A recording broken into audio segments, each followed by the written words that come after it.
When does your muse come? When does my muse come? If you're an artist, if you're wanting to be taking yourself seriously as an artist, then you can't really just wait around for the muse. The muse does come sometimes uncalled for because of what's going on in life, and things just bubble up, and it's like you just get this urge to be in the studio or to be doing your writing or whatever it is that you do. That does happen for anybody because we're all creative beings. But if you're going to be taking yourself seriously as an artist, then you can't just depend on that. You have to also invite the muse, create space for the muse, and show up for the muse. Right? Show up. So what does that mean? I am not a proponent of pushing and pushing and pushing and trying and efforting. As an artist, I think it's exhausting, and I don't want you to have to do that. So what would it look like to create a nest that feels safe and feels welcoming, and then a structure of time that feels like it fits for you? Like, it's not like you have to go to the studio. It's more like, it's studio day, yay!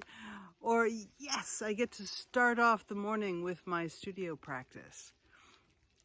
All right, so what we're looking for is a structure of time and space that feels inviting, exciting, and balanced. And a structure of, well, I guess that's the space.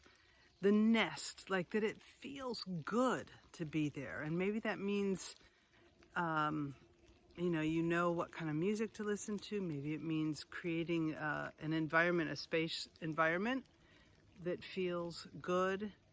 Maybe it means going to the coffee shop. Whatever it means for you, but paying attention to creating a space that is conducive to your creative exercise, your creative work, your creative play. And the third thing is the fodder. Like, what is it that inspires, that energizes? What activity or way of looking at things energizes and invokes your creative spirit, your muse? For me, it's being out in the woods. It's seeing what little new growth there is. But it can also be reading. It can be watching something that is thought-provoking. It can be connecting with friends. All of these, like, what is it that's gonna nourish and inspire your muse?